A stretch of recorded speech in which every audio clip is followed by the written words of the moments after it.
The Time Traveler's Wife, Stephen Moffat's adaptation of that 2003 bestseller he loves so much, continues telling its mind-bending out-of-order love story through its second episode, which we're going to be talking about today.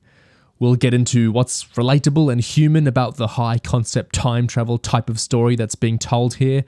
We'll get into how the show is exploring aging and the way it's treating different versions of the same characters at their different ages. The different ways the show is using time travel as both a curse, but now also maybe sort of as a gift. How the rhythm of the season is shaping up, the deepening characterizations for our two leads and their various versions, the stylistic kind of dialogue, the idea of traumatic events as a kind of temporal gravity, the effects this couple are having on each other, backstory, comparisons and connections to other Moffat TV, thoughts on how the show is being paced and moving along so far, general impressions and discussions on specific lines and moments, and just exactly how Stephen Moffat is envisioning this show running in terms of its structure and how long he wants it to go for. All sorts of stuff. So, discussing episode 2 today will be myself, Neo from Australia, along with Ingiga from England and Missy from New Zealand. Ingiga is our resident viewer of the show who has not read the novel or seen the film, but while Missy also hasn't seen the film, Missy, you have read the novel, correct? How do you arrive at the novel? I was reading the novel initially concurrently with the show. I was reading it kind of along with the first episode, but then last night or the night before, I just blazed through the whole thing. So as of for about 24 hours now, I finished the novel. And you read the novel because of the show, right? Yes. Yeah, I read the novel specifically because I'm a fan of Stephen Moffat's work and because this is coming up. Right. How's the show working for you so far? I love it. When I was watching episode 1, I had read about maybe half the book, maybe a half to a third of the book. And so I was really fascinated in what was from the book and what was, Stephen Moffat's work. Yeah, I was just absolutely like, all I could think while watching it was, I got to finish this book because I got to know what's Moffat and what's not. And so, yeah, I did. And now I can. But yeah, I do love the show. I'm finding it really interesting. The way, my favorite part is the way he is, what's the word? Remixing, maybe? Yeah, remixing. He's taking the narrative strands of the book, which are laid out in a particular way. And because there's even in a regular adaptation, there's no need to specifically follow particular orders, but especially in this kind of story where there isn't truly an order, the way he is so deftly taking these narrative strands and forming them into new stories or, recreating, or just finding thematic through lines or literal narrative through lines and placing everything together and rearranging and knotting it all together. It's incredibly satisfying. Yeah. Giga, you're like our control group here. I'm really glad to have a perspective not informed by the book at all, because I assume most TV viewers haven't read the novel either. So I think that's a super valuable perspective for us to have here. I like our little mix of perspectives here. So don't go running off and reading the book, please. Yeah, it's fine. Yeah, there's no risk of me doing that anytime soon. It's fine. Very good, very good. Well, Gig, what did you think of the second episode? We're talking about the actual events of episode 2. This isn't spoiler-free impressions of episode 2, but we're not spoiling the show beyond this point of episode 2. We're not spoiling what the novel does beyond the point the show is covering with episode 2 or what the movie does beyond this point. This is a discussion of episode 2 of the TV show. So, Gig, what did you think of episode 2 of the TV show? Again, very nice in how it presents theme in a quite direct manner. Maybe not like quite as airtight as episode 1, but on the whole, I really liked how, I guess it was more about the idea of, well, I don't want to say miracles, but like at the end of this episode, what Henry does for Clare is he kind of creates a little miracle for her using time travel. And that was maybe the first actually really romantic thing in the show so far.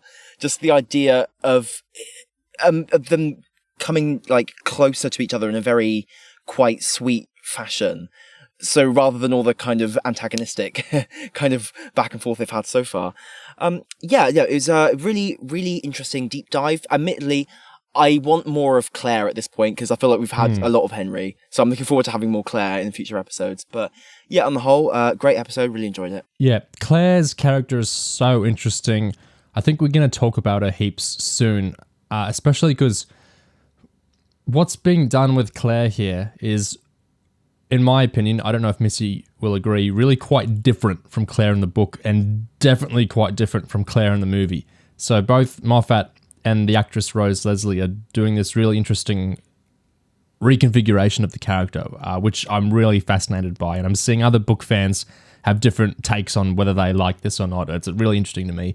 But when she comes to the fore more a little bit, maybe next episode, that'll be really great to talk about. But yeah, Missy, do you agree that she's quite different in the show? Yeah, very, very, very much so. It's one of the first things I noticed. And yeah, like right from the get-go, can I be like specific about how she's different? Yeah, please do. Like, you're not spoiling it for me. It's fine. It's just a character thing.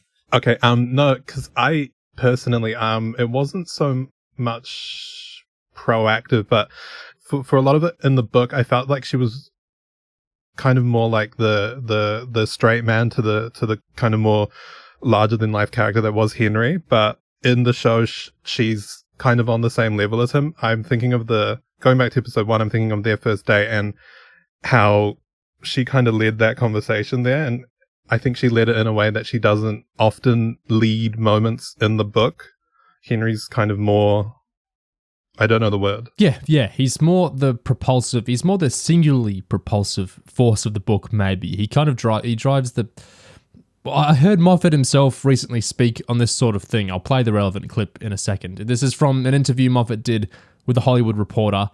We'll be digging through bits of this interview for a while, I think, because there are a lot of really interesting Moffat gems in there. But this is the gem about Audrey Niffenegger, the writer of the novel, and Clare's characterization and how Moffat's coming to all of that. That's relevant to what you're saying about passivity and whatnot, Missy. With Clare, it's very difficult to get Clare right. Clare is much more the voice of Audrey in the book than Henry is. Clare and Audrey are quite similar, I would say. They're both redheads. They're both from Chicago. They're both art students. Audrey is Clare to a great degree. And there's an interesting thing happens when somebody writes a character they intend to be themselves. That character becomes a little bit harder to see. You're not really aware of your own blind spots. It's like the taste of your own mouth. You have to sort of eliminate it. So she's harder to get hold of in the book than Henry, because it's in a way the author's own voice. But there was enough little clues there for me to get a handle on it. The reason I say all that is it's really very tempting and easy and possible to have an incredibly passive Clare. A Clare who's just waiting for the man to come along. It's really easy to do it that way. And most of the editions gave us a kind of passive, charming, funny, but passive Clare. And I was always saying, but, look at it, look at the book, look at the script. Clare is not like that. Clare is full of vitality, full of a kind of anger. She's a bit up herself at times. She is frankly not always particularly nice. And while she might, be very happy that her future has been laid out, at the same time, she's rather angry that someone else is telling her what her future is. That might seem like an unreasonable position. Well, one feature of Clare is she doesn't mind if it's an unreasonable position.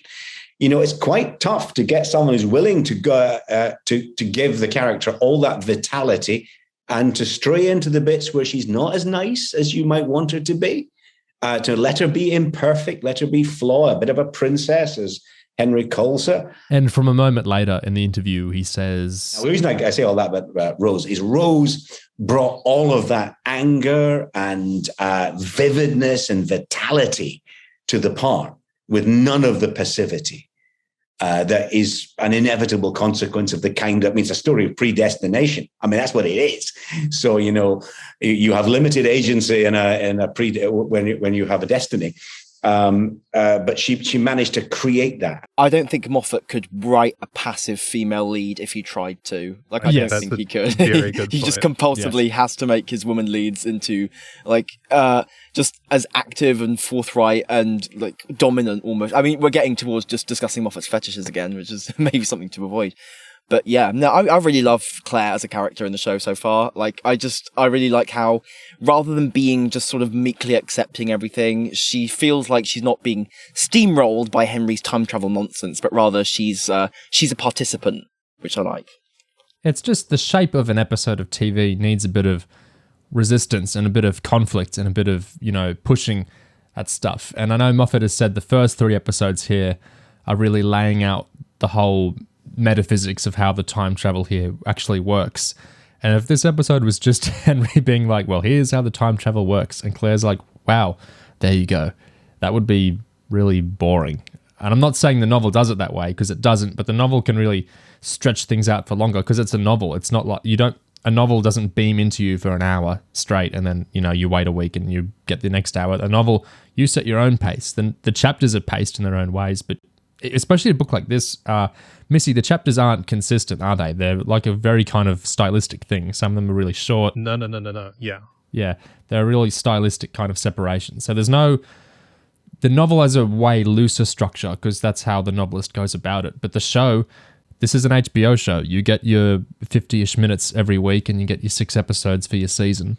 So you got to put some drama in there. You got to put a little circle in there. You've got to put your 3-act structure, like Moffat says in there. And he says so much of his adaptation here is just driven by, how can I put the book into the 6 times 3-act structures? And I don't think that's the main reason Claire is like she's in the show, but I think just having a character resist more, the metaphysics works really well in this one, where she's like, this is, screwed up. How come you can't do this? And then, of course, young Henry is saying the same thing. And so those 2 storylines, he's very good at this. They fold really neatly into each other, don't they? Even though they're happening at different times, but it's like they're about the same thing. The young Henry storyline and the 20s Claire and 20s Henry storyline. How's that working for you guys? The dual storylines of the show in the episodes. Well, it's like, I feel weird just continually comparing it to the book, but it is an adaptation, and I did literally just finish the book, so it's very fresh in my mind. The way it really is working for me, I'm enjoying jumping back and forth and how it works and how they sort of reflect and play off one another, like scenes from a particular time zone and then cutting to a scene from a different time zone that works in a certain way. And of course, that's like Stephen Moffat's bread and butter. So, he could do it with his eyes closed. Because as you say, the book's a very different structure, and it's a very looser structure. So he's pulling parts that are not like chapters back to back, not they're like different parts of the novel, and just the way that he's gone through and figured out what relates to what, or what could relate to what, and slapped it all together inside an episode. And yeah, it's really working for me. I feel like, how in TV and film, characters will just hang up phones and they won't say goodbye, and characters will start a conversation as they start going for somewhere, and then we cut to them getting out of the car an hour later in the new city or whatever, and they're continuing as if there was no intermittent hour of travel. The conversation extends right from what they were saying before they got in the car to leave. You know how there are all those sorts of things in TV and film, and we just kind of accept it because that's kind of the logic. That's kind of the meta language of how TV and film work. It's all these little gaps in. It's not how actual sequencing of events works, but it's kind of how we understand logic in TV and film to work. I feel like this kind of show is kind of an escalation of that. Well, it's like Henry says in episode 1, that escalated quickly, because it's an even more stream of consciousness thing where we're just kind of flowing through Henry's mind, and to an extent Claire's life. And we're dipping in and out of completely different time periods and zones. And it's all really, really confusing if you actually got a pen and paper and tried to wait, what the hell is going on? Where are we here?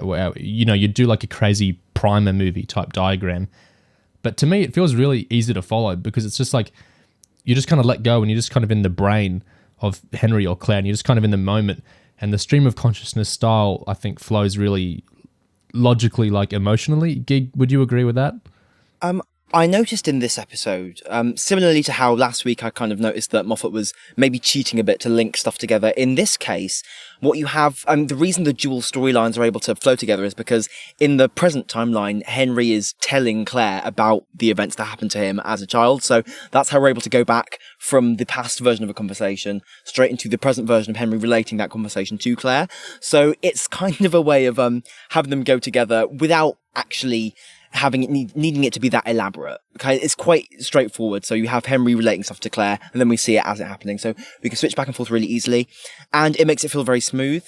And the I suppose the one kind of accidental, kind of like the interesting sort of I guess how to put this, kind of slight oddity or like bit that sticks out is that when in the past, slightly older Henry is watching Kid Henry try to talk to his mum, and he's kind of reciting the lines that he knows Kid Henry is saying as he sits by himself at the table. And then in the present, as he's telling it to Claire, he's doing the same thing again. Yeah. That was interesting, because that's the one point where it's not just him telling the story, but also he's kind of living it as well. And that does tie into what he says later, how if he thinks about the past too much, he risks actually going there. So it's not even just necessarily a time travel condition, but also just psychologically, he's so mired in the past and things that have happened to him before.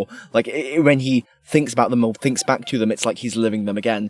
So it is interesting how I guess there's a mirroring with his character and his condition and with the structure. Yeah, it's all quite neatly like a Matryoshka doll kind of thing. Yeah. I feel like this is kind of the bread and butter of the story in a lot of ways, but I love how there are so many things with Henry's condition that just reads so like applicably as a metaphor just to like general human living. Like I think the way like he literally travels back to traumatic events if he starts thinking about them too much, like that's very, I think that's very relatable for all us non-time travelers that try and compartmentalize and not think about big traumatic events, because then it feels like you're reliving them again. So I feel like it's a, you know, it's a big escalation, it's a big high concept version of that, but I feel like it's a really relatable human thing. And also the way that he revisits these traumatic events, like we see the really stylistic thing of Henry at age, you know, all flowing around the car crash. And it's like, I feel like it's that same thing when your mind keeps turning back and back and back to an event you might have rather forgotten in your life. And it's like, you might have experienced it at 8, but you're living it again at 23, you're living it again at 40, because it'll keep reeling through your mind all the time. So I love that Henry's he's going through a very high concept version of like super normal things, basically. That's something I really like about this story in all its formats. The moment they showed 4 different ages on the screen, I was hoping, I hope they fill up the whole screen with these, and they did. I was very happy.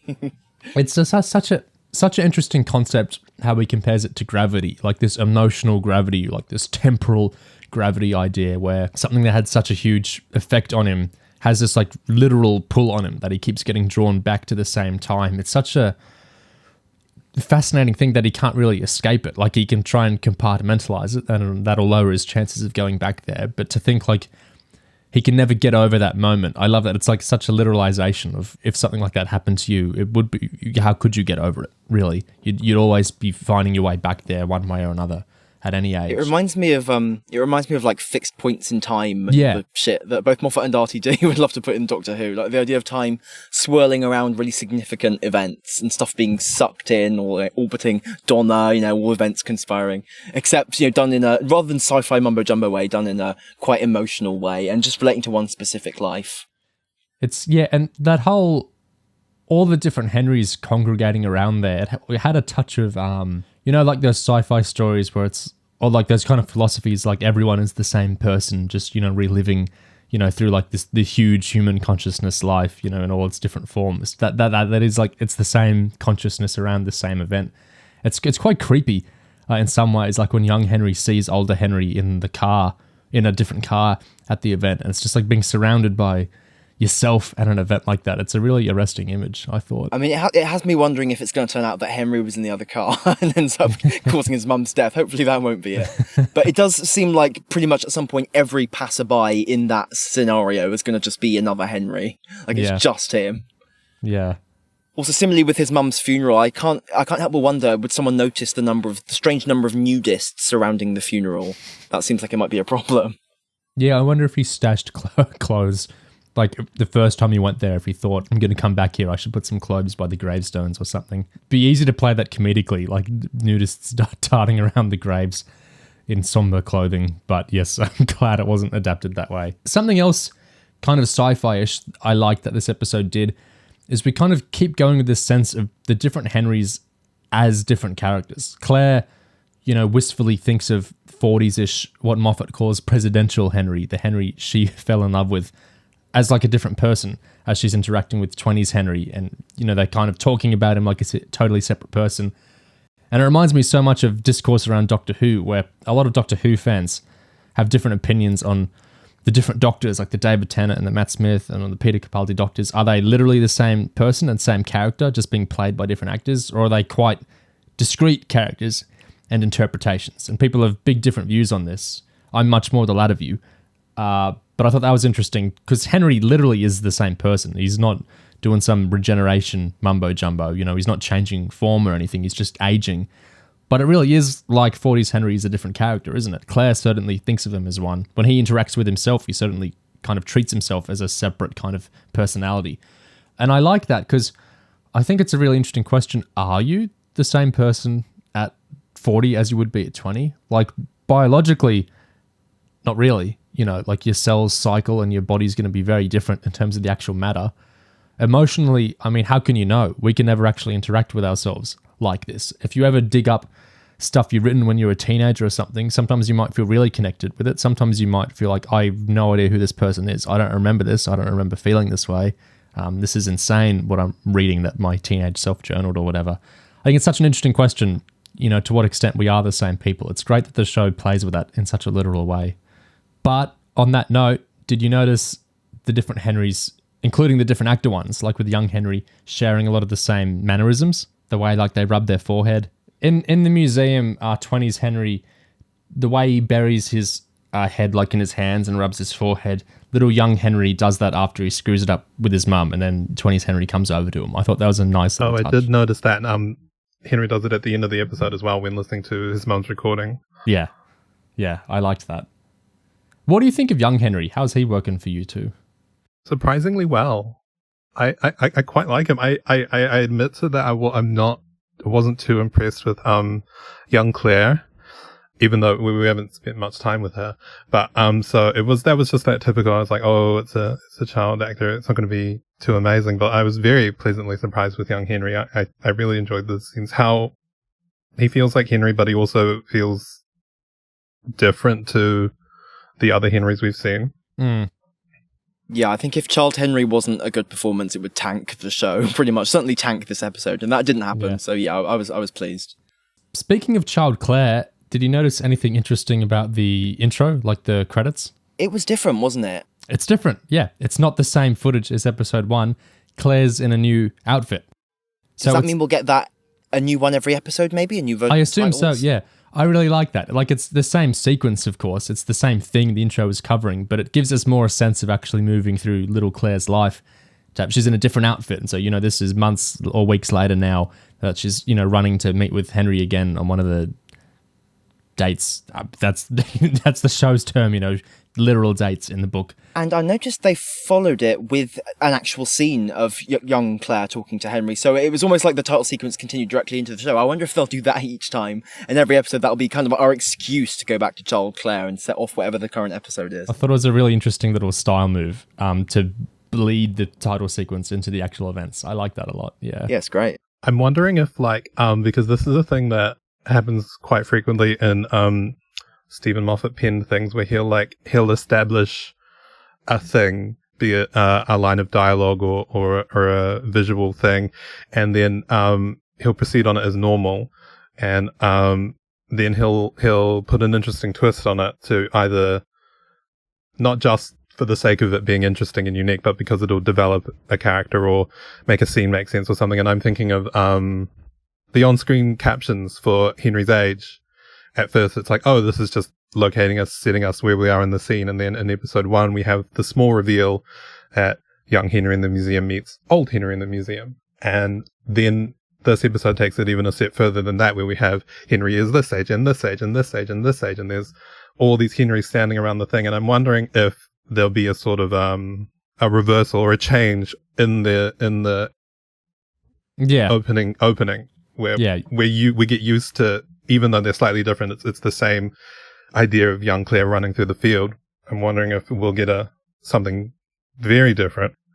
That would be really cool. I could definitely see that. That's the joy of setting up structures everyone learns, is that then you get to play with them. Yeah. Oh, this isn't relevant, but the cucumber openings. Yeah. Yeah. Yeah. Russell T Davies show Cucumber. Yeah.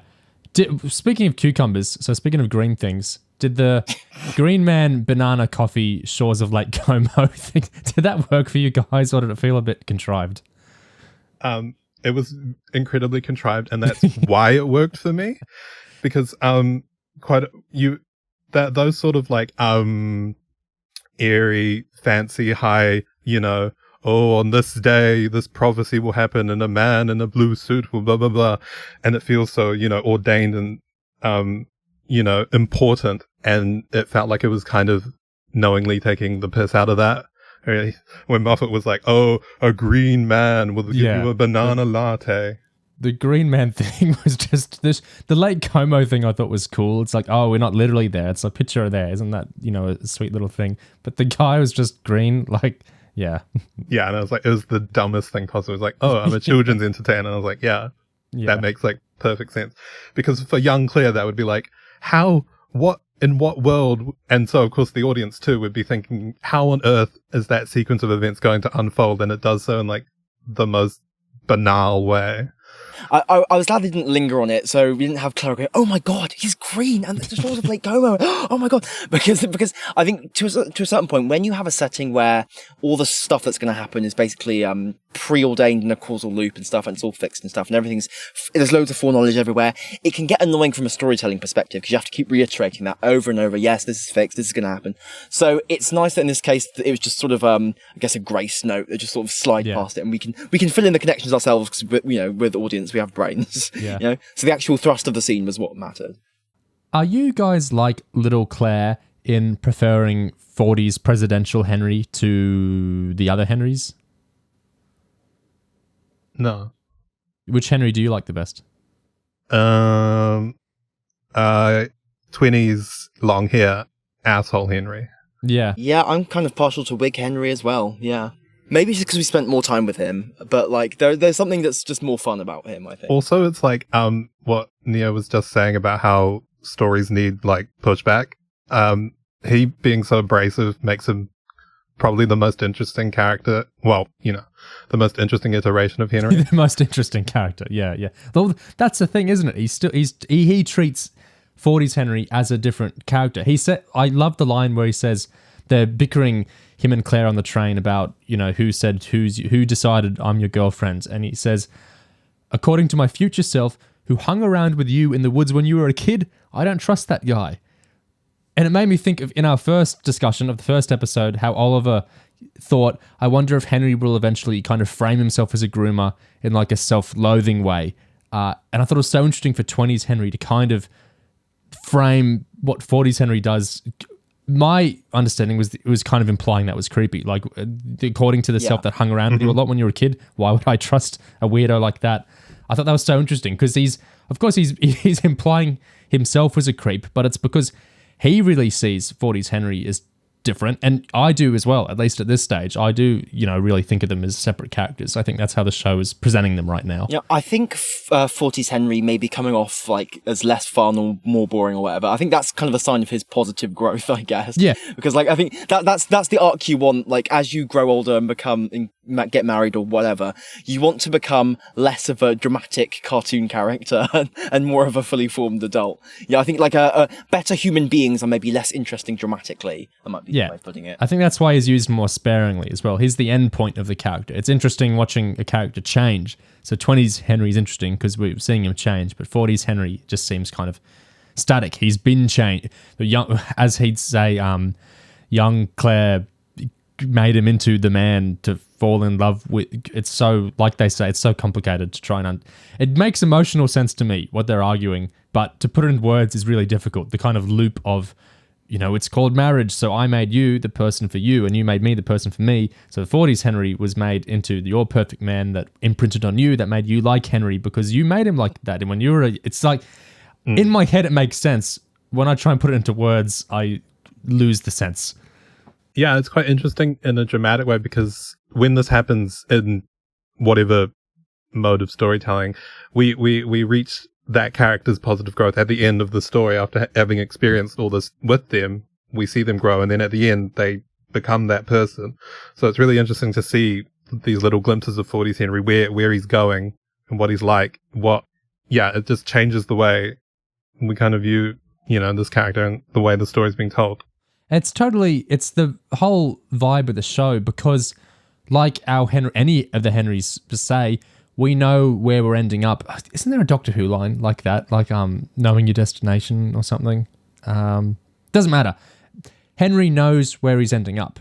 He has a pretty good idea, as we saw some macabre stuff at the end of episode 1. He thinks he meets a pretty sorry end at some point, and he feels like he's already seen like the after effects of it. And so for him, he has his story spoiled. He's seen the kind of guy he ends up as in his 40s. He sees what he thinks is some kind of death or whatever he goes through at some point that looks really violent and gruesome. He knows all that. So for him, the story's all spoiled for him. So he is like us, the audience, that has that dramatic irony of where stuff's going. So the interesting stuff is just getting there and kind of, in the moment, that kind of mindfulness of, well, it could be mindfulness or kind of the hedonism of how he's living his life at this point, of just taking it a day at a time. So Henry really mirrors the audience experience in that way, I think. Because we all know kind of where the story's going. Like, we don't know the ending necessarily, but we know they end up together pretty happily. We saw it in the first episode. So yeah, it's interesting. I think I understand why Moffat would be so interested in throwing a bunch of spoilers basically at the start of a book or at the start of a film or at the start of a TV show and then playing around with, well, how do we get there in an interesting way? I guess the loop thing and the way in which Henry ends up creating the woman who created him and Claire ends up creating the man who created her. I guess the fact that they're both mutually entangled in that way is a way of, I guess, maybe balancing it out more, I guess. It's just that sense of, it's, in a way, it's self-creation, even though it's through the medium of someone else, in a sense. Think I'm not saying whether it is necessarily with how it's executed, but I think it's meant to be, or it is a very romantic idea that, like, it's kind of a predestined thing. Like, we formed ourselves into this kind of perfect loop of marriage where we came to be the perfect partner for each other through each other. It's like a classic romance fiction thing of ethically you start to unpack this and you start to go, whoa, what's going on here? And it's not really something modelable that you can model in real life maybe, but it's a romantic kind of idea, isn't it? That like we have this little infinite loop of us making each other into a perfect people for each other, and then we're together forever because time travel, your mum never dies, you're always with your wife, blah, blah, blah.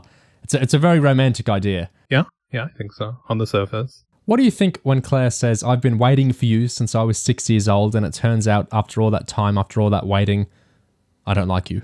Do you think it was possible she would like young Henry, or was it always going to be a mismatch of expectations? I guess it's, the reality could never quite live up to the ideal, could it? Especially considering that the reality is not specifically, literally not exactly the same version of Henry that she got used to and that she met. Speaking of the dialogue, I loved, I kissed a frog and he stayed a frog. That's a perfectly sensible line from Claire. That actually makes sense what she's arguing. It's actually quite a clever retort to what he's saying about the sex they had. And then him saying, well, you sure as hell stayed a princess. And then Claire kind of lampshading, Moffat type of dialogue saying, what does that even meant to mean? And him saying it just felt clever in the moment. I think it was over-egging it a bit to have, a passerby on the train going, well, I thought it was clever, Moffat. But I was amused by the kind of lampshading of this. It sounds really clever what you just said, Henry, but it makes no sense if I try and think about what you are saying. Interestingly, the passerby brought it back for me. I was like, okay, whatever. But then the lady brought it back. I like the old lady. The dialogue is so heightened in in the book and in the show. God, they compound each other, don't they, Missy? The Moffat is like the the really heightened nature of Niffenegger's dialogue, and then Moffat's already really heightened dialogue in general, and you put them together, and it's like it's a surprise that the entire episodes aren't just like them both sitting together waxing poetically for an hour. Yeah. I want the Green Man spin-off. I love when he said, I'm green because I drank the coffee. No, just kidding, I was being hilarious. That made me laugh. I loved his delivery as well. Yeah. The moment we got to talk about in the episode, which was a moment, from reading the book, I was so interested to see how this would be realized. The moment needs no introduction. What am I talking about? Henrycest? Yeah. What did you think of that gig? Well, I was surprised. I mean, admittedly, I feel like the fact that it ended up being, they put a lot of emphasis on him just being 16, and it was just it was just a silly teenage curiosity, I mean, it was very funny. It was very funny. I was kind of like, when there was hints in episode 1 of Henry maybe having sex with himself at some point, I was like, oh my god, what's going to happen there? Is it going to be a huge story generating thing? What's going to happen? That sounds crazy. Yeah. So it was maybe quite downplayed in this case, but still, it was very funny. And I noticed it got a bit of attention on Twitter as well. I feel like if there's going to be a meme moment from the show, it would be that. Yeah, I feel like, I don't think Moffat's the man to do it, and I know it is like a common, some circles discuss this topic a lot, but I'm interested in the question of, what is he doing there in terms of his sexuality? Like, it's something we can't relate to in the real world, because, like, it's not really incest, because he's not related to that man, he is that man. So, is it masturbation? But it's not a masturbatory act. What he's doing, he's actually, that's a sexual interaction between two bodies, which seems more of a gay act, really. But in terms of the identity of, it's quite a complicated thing. I think some writers would try and untangle that a bit more, or be more interested in it. Moffat is interested enough to depict it, but I think he strays away from really getting into it, and he tries to kind of jokify it pretty quickly as well. Well, some men have, like, in this case, like the practice of autofellatio is something that some people have tried very hard to make happen, and some people even achieved it. So it's like, in a way, I would lean towards the masturbation in this case, just because, I don't know, it's, even though he's sort of separated from himself by time, at the same time it is his body, in the sense that he's just seeing it from another angle. Yeah. So it's, obviously it's awkward, and it's not really, I don't think it's a enormously productive question either, but I suppose it depends what kind of sex act he would do on himself, really, I think, before we get to questions of sexuality. And since we're quite quickly on the subject, I will throw my hat in on the masturbation side, just by the way. Thank you for your support. I appreciate it. Well, Moffat has spoken on the subject himself. Let's hear his thoughts before we move on. Look, I don't want to spoil anyone here, and I don't want to be responsible for a terrible revelation, but there's this thing called masturbation that's been going on for a while, and it's very popular, right? Especially among young boys, right? It happens. I got to tell you, you close the door, that's what's gone down. And that, exotic and extraordinary though it is, that's exactly what's going on there. He's having sex with himself. Sex with someone you love, as someone once said. No, it's not, come on. There's all sorts of disgraceful things you could say about it, but I like Henry's explanation of, but you would, wouldn't you? I mean, come on. Am I remembering the book right, that this is an ongoing thing, right? It's not a one-time thing. I think they might have stopped it after this point, but it's something they did with some regularity, the teenage Henrys, isn't yes, it? It's only what's the word, depicted one time, but there are like lines of implication that it has happened quite a few times. I remember their dialogue with each other was interesting. It's like this, because they're the same person, and I feel like the closer Henrys are in age, the more they treat each other literally as like just a mirror, because they didn't even seem that kind to each other from what I remember. It's just a kind of very utilitarian even kind of engagement with the kind of relationship they were having at the time. Interesting little strand in the story. And I like that. I think Niffenegger and, of course, Moffat, they do have this just kind of general interest in time travel stuff. So they will just kind of throw in sometimes, oh, isn't this an interesting question? You know, could Henry do this? Would this work?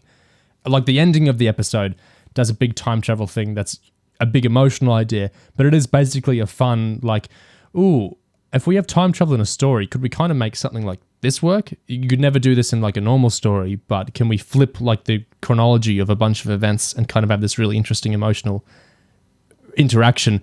Very different tone than the gay or the masturbation scene, but I feel like there's just this genuine curiosity in like temporal storytelling that both the novelist and Moffat have, which is really fun.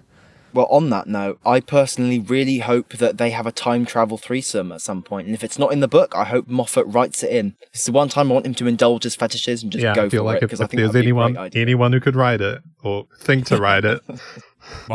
There's so many. Do you mean two Henrys? And yes, two Henrys, one Clare is what I I say. Why stop at two? Why stop at two? You know? Yeah, I mean, it's a lurid thing to bring up, but I think it it brings up a lot of interesting questions that you can't really go into.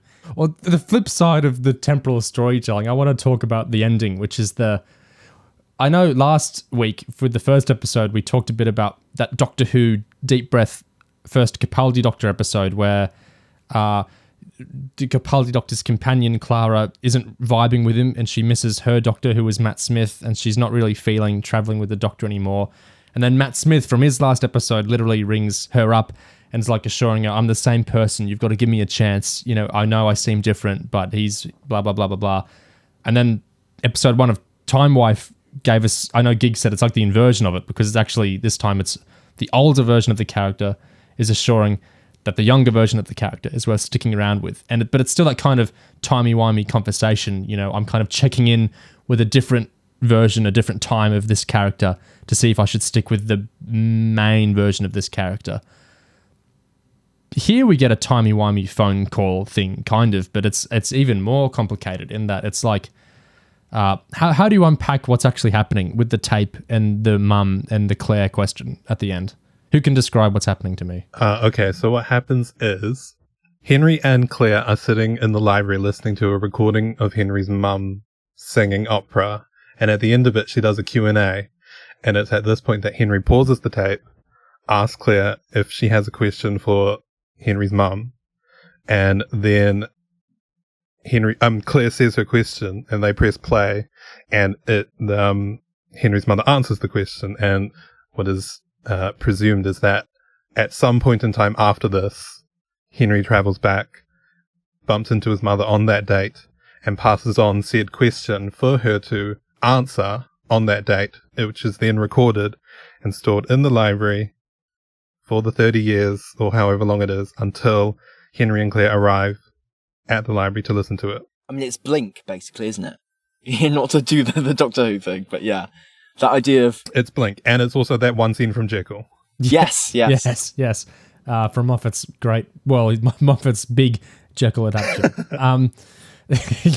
Yeah, not sure how to characterize that one. Very interesting show. I love it because earlier in the episode, on the date with the Green Man, young Henry says the only good thing I've ever got from the time travel is knowing I'm married to, a phenomenal redhead in my future. But I feel like the ending of this episode, young Henry got to experience another, maybe even his first real moment of magic with the time travel and seeing how amazing that was for Claire. And, big for him too, to do what they just did, to have Claire meet his dead mum, basically, and in a conversation that, really was about them and impacted them so much. I feel like I don't think young 20s Henry has had many moments where the time travel did something for him like that. Well, that's basically what he says. So I thought that was a really magical moment for the two of them. And it was just a joy that his affliction could provide them with something good like that, something really special like that. Like when he's saying earlier, like to young Henry or to Claire that, the mum's not really dead because we can always go back and see her. It's not really an amazing thing though, is it? It's so melancholy, like when he interacts with baby Henry in the stroller, and seeing your mum die a bunch of times is no gift. So I really like that we got a good thing out of the time travel at the end. We got a nice special moment he could have through it. in a way, he's become so used to time travel being something that makes him a worse person, a survivor, a thief, a violent man or whatever. But this is the first time he gets to be a time traveling hero. Yeah. So it's quite an epochal kind of shift for him. He's being the Doctor almost. Yeah. I hate to say it. But yeah, it really is. It's kind of magical in that way. And the fact that he gets to do that for someone else, and it works because he's decided that he's going to do that for someone else. And he knows that he maintains that commitment to do that for her for however long, to the point that it works and it's there on the recording. So it's sort of, it affirms something about himself and about their relationship, the fact that his plan works in that moment. Yeah, I feel like it's anything you do a lot, whether you're good at it or bad at it, gets old when there's no one to share it with, because then you've done it a million times and it's just normal for you. But it's like by having someone to share it with, it can take on this new kind of light and life for him, because it's like living through her that it's such a new and big thing for her. So I think, again, you could like say that's marriage, because it's having someone else, enhances all that and gives someone else for it all to be shared with. So it's really interesting relationship wise. Another interesting relationship line the two of them had was on that date again, when Claire said, "I do hate you, but it's the good kind of hate. The kind where I want to have you right now on this table just to shut your stupid mouth." I love the good kind of hate. I think that's a kind of tautology that's actually really understandable. Would you guys agree? Good kind of hate? Absolutely. Yeah. I think the fact that Moffat immediately turned it into a sex thing was kind of maybe not quite as profound as it initially sounded. But also I really liked how Claire kind of delivered that. I think because there's a risk, I think, of making Claire someone who's like, oh, I hate him, but he's so sexy, I just can't resist or whatever, and quite kind of feeble in that way. But I like that she never seems like she's just, I guess, like her willpower always comes through, I guess. Yeah. And she's quite self-aware. Like she says, "I can't help myself, my libido formed around you. I grew up fantasizing about you." Talks about how he is a hotter version of the man of her dreams. She's the personification of everything she wants, but she's not the actual older man that she wants. But she's saying very literally, "My libido formed around you. I grew up fantasizing about you." I feel like the show isn't letting us decouple the older Henry, young Claire scenes from the weirdness and thorniness of them. It's not like the show is just presenting them as straightforwardly innocent or like normal. And then just having, it's okay that Claire ended up, having sex with him and marrying him. It's, it's fine. The show is very much, it's beyond lampshading. It's directly discussing in dialogue the weirdness of it. I grew up fantasizing about you. My libido as a child and then a teenager formed around you. I guess maybe the way it reconciles that is what we were talking about before, with the older Henry coming off like not only such a different person, but also that future Henry, he is already married to Claire. So it's like, it's once he has entered that marriage with the older Claire at that, and they, they're in love or whatever, and they're all very happy. It's at that point that he goes back and becomes this fantasy figure for the young Claire. So it's kind of like, and the version of Claire, this mixed up in my head. The version of Henry that young Claire goes on to meet as a wigged, long-haired man is not that guy yet.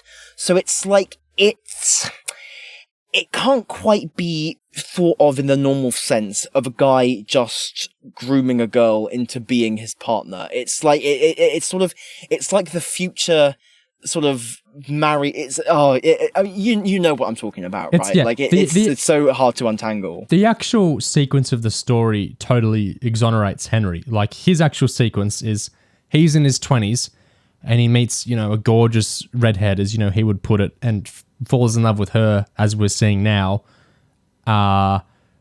eventually marries her, and then like after he goes back and meets the little girl Claire. So there's no he didn't like encounter a little girl and rub his hands gleefully and be like an evil grooming guy. Like from his sequence of events, at least as we're seeing it, he's been perfectly like normal basically. But it's like this time travel story didn't really happen. A novelist wrote it. Moffat's adapting it very faithfully. And there's weirdness about, this kind of story. We'll get into this more as we go on in the show. But certainly from Henry's perspective, it's not like he's done anything weird. Even as he kind of pokes at himself, like when young 20s Henry kind of side-eyes 40s Henry meeting a kid all the time. But yeah, from his perspective, from his timeline, he's not doing anything that weird, for sure.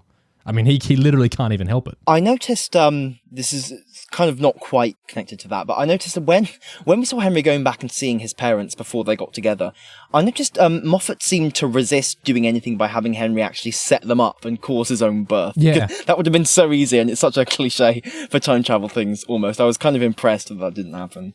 It's interesting because the show really has that super strict deterministic time travel some sci-fi does, where you can't change anything. There's literally no change he can affect. It's all done. Everything's already happened the way it happens. He's not adding to time. When he goes back, it's all happened.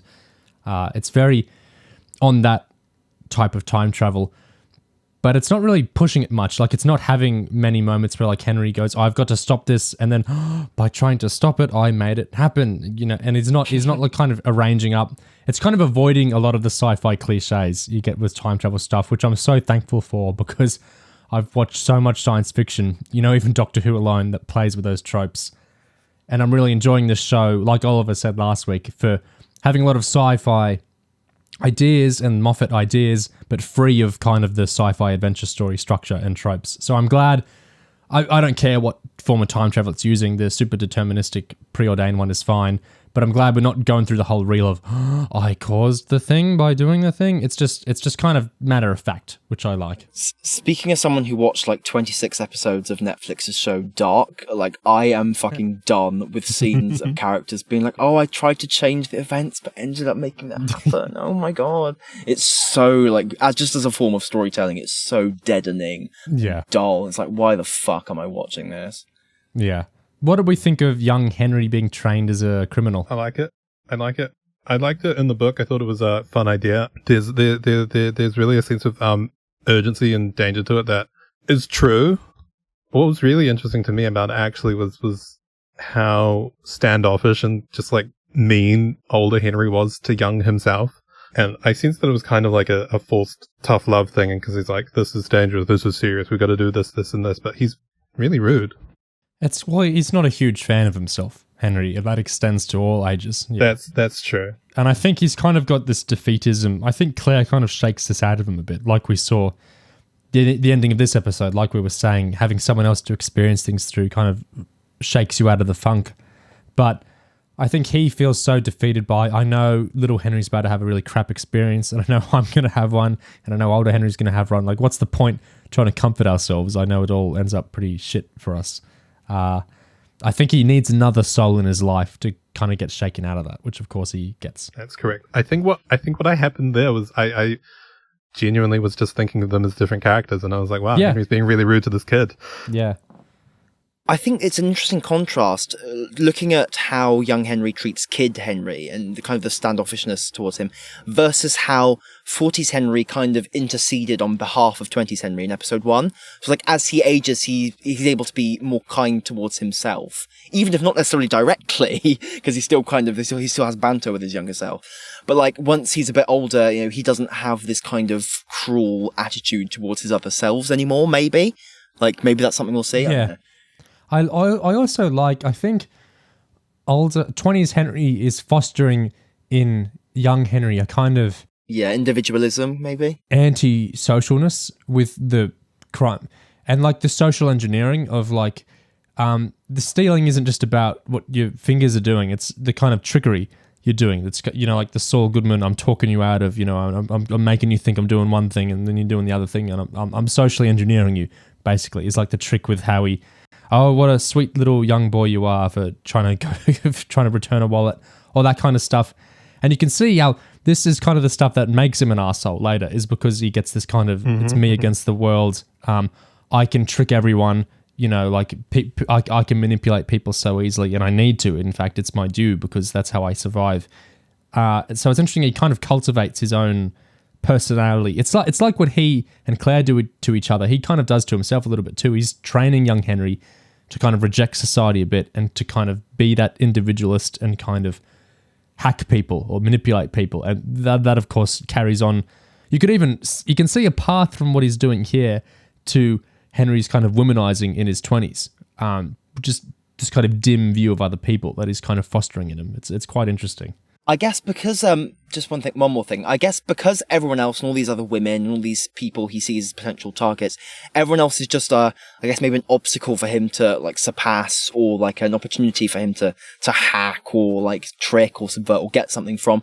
The fact that when Claire comes to him initially in episode 1, when he meets her for his first time, and rather than being someone that he has to, I guess, like, clear or like subvert or trick or whatever, she lays it all on the table in front of him, you know, in the sense that she's already his, rather than being like a locked box he has to like uncover. She's sort of like, it's because she sort of is already, I guess, there or whatever. I guess that means he's able to have a different kind of relationship with her than he's had with everyone else in his life. Yeah.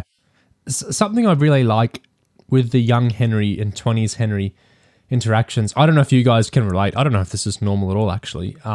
When I was a child, I fantasized quite a lot about meeting adult me. It was something I often did. If I was in some situation as a child, and to a lesser extent as a teenager, that was like inescapable because of my youth, like forced to be in, you know, certain sports or PE classes or whatever, or just being in any situation that I can't get out of because I'm a child, or I can't get out of because I'm a young teenager. But I know eventually I won't have to put up with it all. I know when I'm an adult, I won't have to put up with any of this. I often would, I would sometimes think of what if, you know, adult me could come and rescue me, or even just when I'm adult me, it'll be so great that I can not do these things. And I have that today. Sometimes when I like get to not do something anymore, I think my mind kind of swims back to 8-year-old me, and I like kind of smile because I'm like, it's so good that now I'm what 8-year-old me wanted to be one day, and I can just not do those things now, or I can do the things I want to do that I couldn't do back then. So sometimes I have that kind of internal dialogue of like, I feel these little connections because I can remember 11-year-old me thinking, oh, when I'm in my late 20s, I won't have to do whatever. So I feel like, I don't know how common that is with people, but when I was a child, I would often think of what am I going to be like when I'm older? It's going to be so good when I'm older, and I could not do this or do this instead. I wish older me could come back and change what's going on now. So I really like these scenes because it's a thing I thought about as a kid, being actually realized. And so that's really cool for me. I don't know if you guys can relate to that at all. Well, mainly I feel relief whenever I think back to being at school or any of the ridiculous things we had to do, and just being completely free of that life is something that I occasionally think back to and think, wow, that's nice. Yeah. Yeah, same. It's definitely more the positive thinking back. Not at the time was I positively thinking forward. It's like, you know, whenever you get sick, like you get a cold and you're suffering for however many weeks, and you're like, how did I ever not, you know, dance for joy every day I don't have a cold? This sucks so much. You know, I'm going to be so thankful when I don't have one anymore. And then when you don't have one anymore, you might do that a little bit. And sometimes I do just randomly think, man, it's great to not have a cold right now. But yeah, I'll often have those moments where, you know, something might happen and I think, wow, it's so cool that I don't have to do that, or I can do this instead now. Certainly couldn't do that as a kid. So Henry's such a fun character because he gets to play with all this stuff in a really direct way. I can do this now, I can't do this now, we're going to do this now, I'm going to be like that then. It's such a great idea and such a great character concept.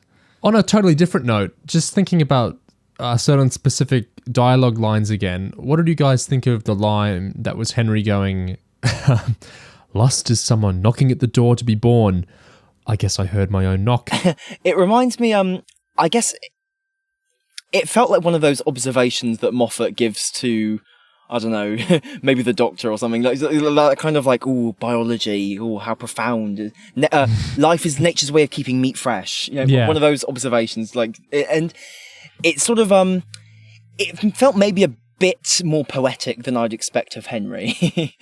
But certainly, I guess it was interesting in its own kind of maybe sort of pet way, I suppose. Yeah. It's getting down to like the biological imperatives behind like sex urges and reproduction stuff, and yeah, it was interesting in its own way. Just a nice little moment of narrative license. The actual car crash scene itself. So I was gutted they didn't include the chapter title. So the chapter title, Gig, you'll recognize this, you'll know the song, is Always Crashing in the Same Car.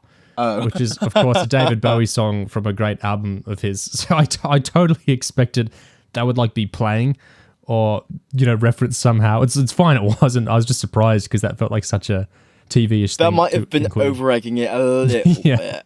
Yeah. Like, let's play a song, but it just has a title of car crashing. Oh, how clever. Yeah, That might have been going a bit far.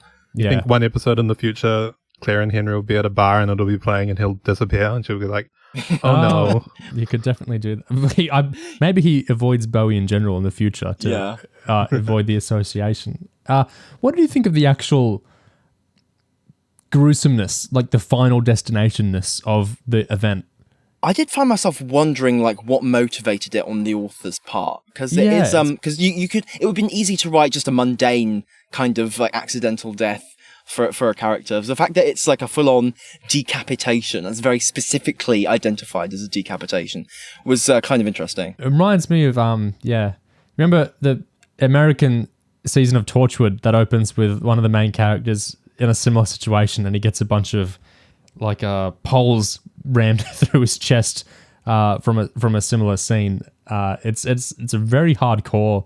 It's almost schlocky in how gruesome it is. But I guess the idea is it's such a confronting death that it would play on your mind endlessly as trauma, because it's really, and Henry's literally in the car too, which Missy, that's not quite how the book did it, was it? He warped out and he was just kind of on the side, as I remember. Yeah. I do remember. I genuinely forgot that. I was like, yeah. In the book, he doesn't go back into the car to see the carnage, but the show did that. So it's, I guess the carnage is to really embed it in his head in this truly awful way. I do slightly wonder, something that randomly occurred to me, I wonder if there's meant to be a parallel between his mother being decapitated and him possibly losing his feet, as we saw at the end of episode 1, maybe like a top and bottom kind of thing. A little off the top, a little off the... Okay, maybe not. Wow. There's 2 other little Henry things I want to talk about. One is this quite interesting ideology of his, where he's talking about why he's an arsehole, and he says... He's justifying it. He says, when I care about something a lot, it can trigger my time travel affliction. So it's just the opposite of being an arsehole is caring. Caring opens a hole at my feet, and sometimes I fall in. If I make the mistake of loving someone, I don't know how many times I'm going to have to lose them. And so he's kind of saying the reason I compartmentalize so much, and he's kind of saying the reason I'm abrasive so much, is to avoid the sort of things that trigger my time travel a lot. What do you think of that? Well, I think he's also kind of couching it in what it really is fundamentally, which is the fear of loss, right? Because, like, obviously loss is worse for him because of his affliction, but at the same time, it's still, what he's afraid of is going back to see traumatic events and stuff like that. Like, obviously, time traveling back and stuff is a pain, but, like, it's something that he's learnt to deal with, whereas he's still haunted by, the trauma of losing his mother. Yeah. So I guess that's what he's really afraid of deep down, and that is more relatable perhaps than the time travel bit. Yeah, and that's the whole. His mum is basically saying one of the Moffat's big themes for the show, the love and loss being the same thing, and that you will lose someone because unless you both die at the same time in old age, there's not really a happy ending to a relationship necessarily. It's always got to end in some kind of cutting. Someone dies or someone breaks up or something has to sever it, unless it ends in a really poetic way. So him having to learn that it's okay to get hurt and it's worth getting hurt, and opening yourself up to get hurt can actually make your life more fulfilled. Yeah, that's obviously going to be his maturation. It's basically what's the point in being happy now if you're going to be sad later? Yes. Yeah. I also really like his it reminds me of so many Doctor Who episodes, including Stephen Moffat's Library David Tennant episodes, that photographs are just keepsakes for you, but to me they're bear traps. And these books might contain my future because I could have traveled back in the past and they wrote a story about me, or there's a photo of me, and so I might be in these very wars surrounding myself. These shelves might contain multitudes of myself or whatever. It's just these super imaginative ways to kind of liven up and magic up a library. That's really fun. How's the library playing to you guys in those kind of ways? It's a lovely setting. I must admit slight skepticism whenever he says, "Oh, what if I showed up in the thing?" Considering we know that like the range of his travel is basically, I guess, not necessarily his birth, but certainly like as long as he existed as like a sperm or something, because he saw his parents before he was born or conceived even. So I guess it's like. It's that way of, it's planting the time travel stuff as something very, like, mystical and interesting, even if it doesn't necessarily, like, have a huge amount of application to his real circumstances. I liked when Henry said, 20s Henry to Clare, I got tragedy, so suddenly you like me. That's also a super relatable thing. I'm sure most people have kind of gone through it where you share or something gets shared about you, and it's a kind of sad thing about your life or your circumstances maybe that you were maybe intentionally not sharing, and it's like you don't really appreciate the sympathy because you're like, well, I feel patronized or I feel pitied by you sympathizing with the admittedly tragic bit of my life right now. It's not really what I wanted. I don't really want your affection born of pitying me or patronizing me or feeling sorry for me, even if it's something worth feeling sorry for. I really liked that line. You know what line I kind of didn't like? When 40s Henry was talking with young Claire and he said, you know what's good about being sad? And I immediately had like negative flashbacks to that scene from Blink. Yes, me too. But on further, I do think it's a valid enough point. It's basically the line from Anna Karenina. But yeah. Oh yeah, all happy families are alike. Each unhappy family is unhappy in its own way. Yeah. I don't think it's accurate. I think it's a very self-aggrandizing statement in the exact same way as Sally Sparrow's line from Blink. Sad is just sad. What is it? Sad is happy for deep people. Yeah. Which is like, it's like such a you see it on a t-shirt kind of thing. I don't know. I think it's a quite immature thing for presidential 40s Henry to say, but yes, a lot of people will like that line. It's a thing I could see him saying, which he did say, of course. Yeah. See, I think the thing that he immediately led into after that, which is that if you want to get to know someone, you find out what makes them sad. I think that was slightly more, like, I guess, truer than the first half of the quote, which was like the Anna Karenina ripoff. So I think that was where Moffat wanted to get to, but to get there and make it sound clever, he had to. He felt compelled to insert kind of the wanky bit beforehand. I think that's kind of you see that a lot with Moffat, where he tries out a line and then or a story idea and then he'll refine it over the years. This could be seen as a refining of that Sally Sparrow Blink line. The last thing I want to say is, and we'll talk about this more in future. Well, it's kind of the nature of the beast is we'll talk about this more in future. But it's that... So the show isn't a mini-series, which I see some people are assuming it is. I don't know if either of you guys had that impression. Did you? I did. I didn't. I thought initially it would just... I haven't read the book, but I assumed it would just adapt the whole book in one season. I was looking forward to one and done thing from Moffat for once. Yeah. Moffat is still playing a little bit coy with what exactly he's doing. I'll read out little bits from 3 different interviews. So in one with the Radio Times, the article reads, while Moffat waits to see if viewers will fall in love with his take on the time traveler's wife, Moffat is already working on a follow-up. Quote, I'm in optimism writing the 2nd season right now. In a different interview, the interviewer asks Moffat, in a perfect world, how many seasons does this show run? Moffat says, I'm not telling you. The interviewer says, is it more than 3? And Moffat says, I'm not telling you. Quote, I'm sorry, I'm a pain in the neck, I know, but I'm not telling you how much road there is left. That's not right. So I'm not doing that. Sorry, I do know, but in my imagination, unless nobody likes it, in which case, 1 season. And another interview, the person asks him, many people have probably seen the 2009 film, The Time Traveler's Wife. What does the extra 6-hour window allow you to explore with the characters and mythology on the TV series? And Moffat kind of pulls them up on the 6-hour window bit. And he says, it's more than 6 hours, we hope.